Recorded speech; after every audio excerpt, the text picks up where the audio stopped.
When remember Watergate, there's ex-CIA operatives breaking into this building for the bagmen of the Nixon administration. Well, there are no ex-CIA guys, number one, unless they're dead. And number two, the fact is when they got caught, what they got caught doing were mind control experiments. The church committees and the Congress actually heard the testimony as the CIA busied themselves shredding the documents because they acknowledged over 140 programs under MK Ultra and its sub-programs that were directly involved in the manipulation of human behavior using chemical means and electromagnetic means. And one of the organizations they worked through at the time was the Mankind Research Association, operated out of Bethesda, Maryland, which was a front for Navy intelligence organizations and the Central Intelligence Organization developing mind control technologies and an understanding of what those would be about. More than a Manchurian candidate, manipulating people over huge geographic areas for very specific outcomes. At the same time, they were engaged in a great deal of research on what they called paraphysics, or parapsychology, or ESP in those days. A number of those reports prepared as far as our analysis of Eastern Europe that were eventually released under Freedom of Information Act are posted on our website. And you can go and look there and you'll see hundreds of pages of these declassified documents. They're heavily redacted, I mean lots blacked out, but you get a general sense of what we were doing. And here's what they discovered. And it's not in the published work, it's not in the other videos, it's not in that material, but here's the conclusions after all of it. And I met the Northwest Field Director, got to know him real well over the years, of the Mankind Research Association, the kind of stuff they were doing back in the 70s. And he kept his data. He's got a great box of data talking about all of these experimentations. And what they concluded was that A, extrasensory perceptions, these odd little things that people could do, were real. Not in all instances, but in enough instances to cause them some alarm, military planners. Because what also they discovered is that human beings generally have these innate capabilities that we used to call extrasensory perception. Some have referred to as gifts of the spirit. They come by a lot of different names. But what they are is natural attributes of what human beings are. We're created in the image of a creator. That means more than how we look. It has to do with what we are. And what we are very capable individuals. But in order to reach those higher capabilities, in order to reach those higher states of awareness, in order to actualize your full potential as a human being, you have to be able to slow the mind. You have to be able to create a situation where the mind, if you were to look at it with an EEG and look at the brain activity, you get very coherent, very rhythmic patterns, the kind associated with the emotions of love and empathy and compassion. Same kind of patterns show up. Higher ordered thinking is associated with these coherent patterns, these rhythmic patterns. Fear, flight responses, anger, hate, you get incoherent patterns all over the map at a higher amplitude, at a higher pulse rate that indicate agitation, confusion, the inability to think. What we do know is that in states of fear, worry, and anxiety, you cannot ever reach your higher capacity as a human being. So the easiest mind control technique, keep people in a state of fear and worry and agitation, and we're defeated before the first volley is fired. That's not what we need to be about. You know, when you think about it, when you're walking confidently, consciously doing what you know you're capable of doing, how empowering it is to step into each act that you take on as a human being in a productive and meaningful way, without fear, without worry. It's when your mind falls into what some call that zone that the athlete knows and the artist knows and every one of us knows in those instances where those sparks of creativity come through. That is our normal state of consciousness. If you were to look at it in the lower range of the alpha range where you are in that most creative mindset, you'd be between 7 and 8, 7 and 9 hertz pulses per second. The planet naturally oscillates at 7.83 hertz pulses per second. Isn't that interesting? Correlates perfectly with the ideal state for awake, conscious living when you're awake.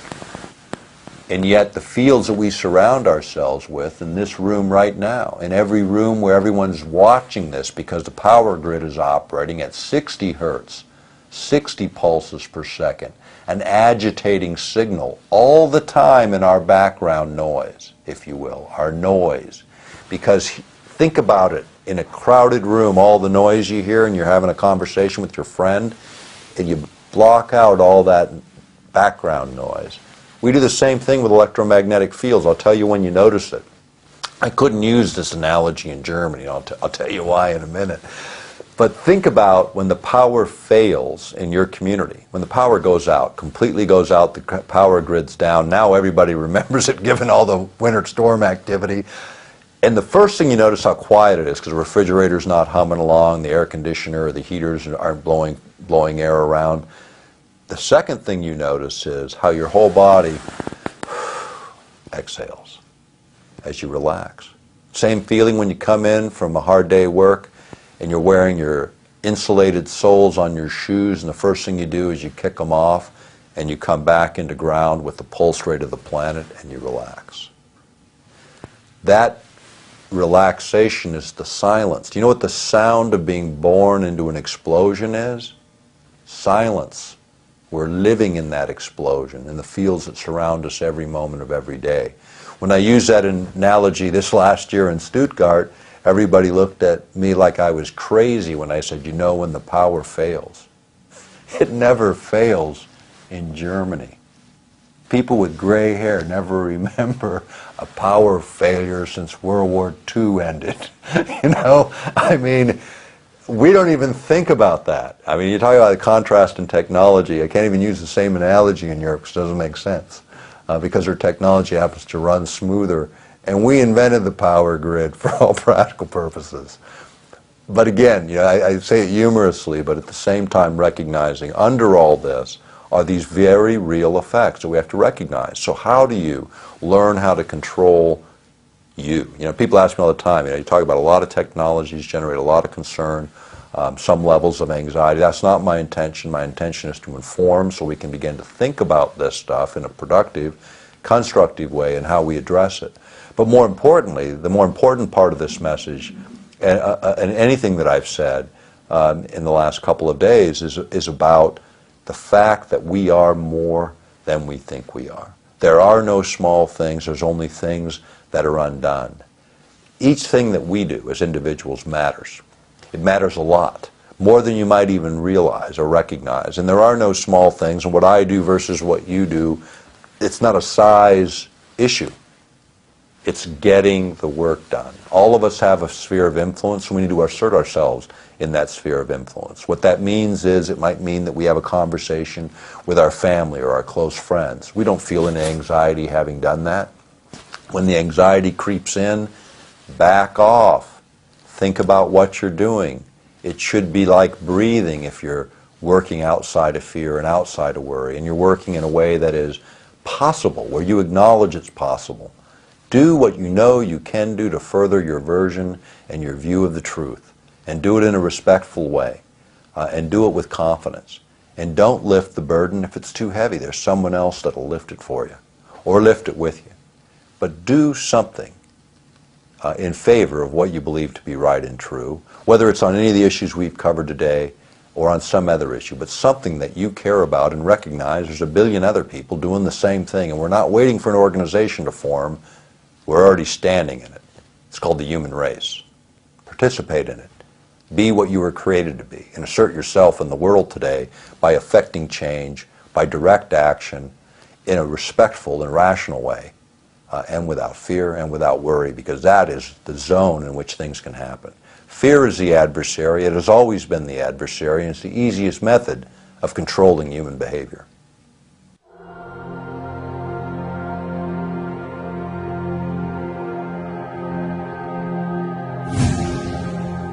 When you think of the whole 1984 scenarios, which I think are here now, I mean certainly are here now on steroids. I mean those guys are rolling over in their grave because it's a lot worse than they thought.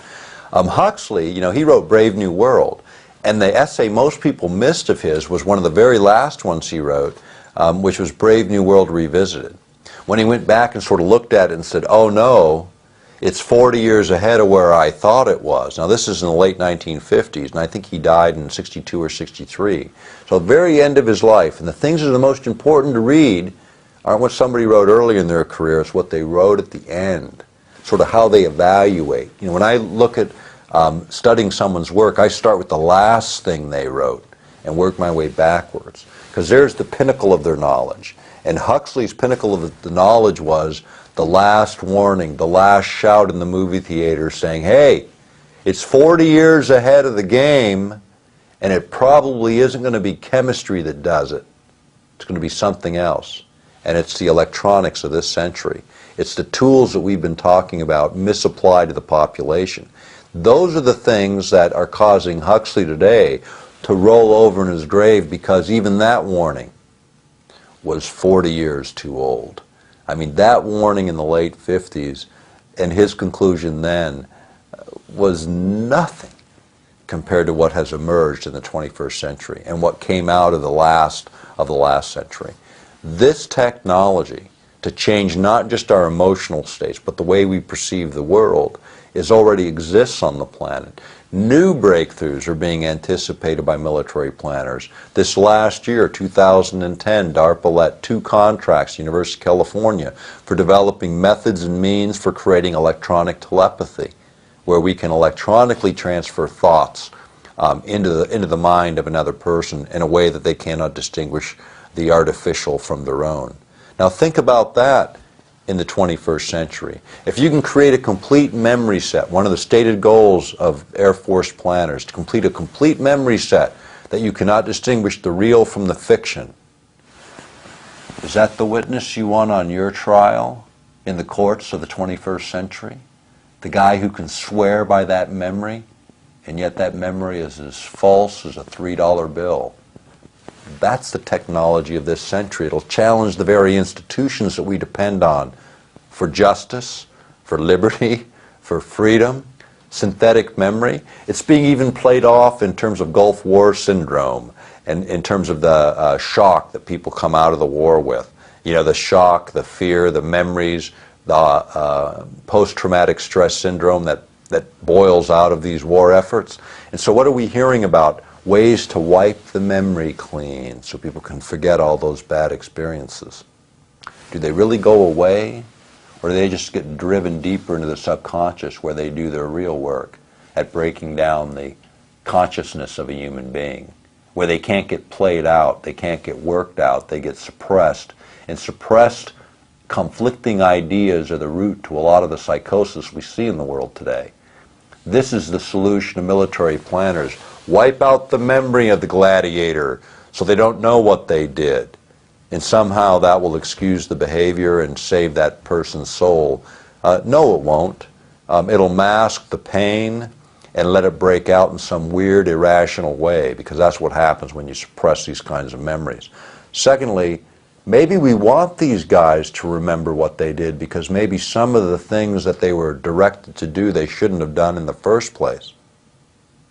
Maybe the memories that they have of the abuses that we inflict on others are memories that somebody ought to be testifying to someday, instead of burying, because now we have a technology that can mask the behavior of our troops in combat. That's not the answer. In the past wars, the wars that our fathers fought and our grandfathers fought, when they returned from battle, the stench of death was still in their noses, and they worked hard to avoid wars in future wars, to save the next generation from experiencing the same trauma they did. Trauma is the outcome of war, but it also makes us as human beings resist war, make it our last effort, not our first effort. If we take it out, we make it neutral, where there's no pain, there's no residual memory, it becomes easier and easier to inflict war on others. It becomes easier and easier to use that as the solution rather than diplomacy and fair play. Is that what we want? Is that the reflection of American values we want our military, paranoid closet planners to engage in for us? Or do we want them to uphold the values instill those values on the next generation of military planners, so that American values are what's projected to the world by our example, not by our hidden agenda.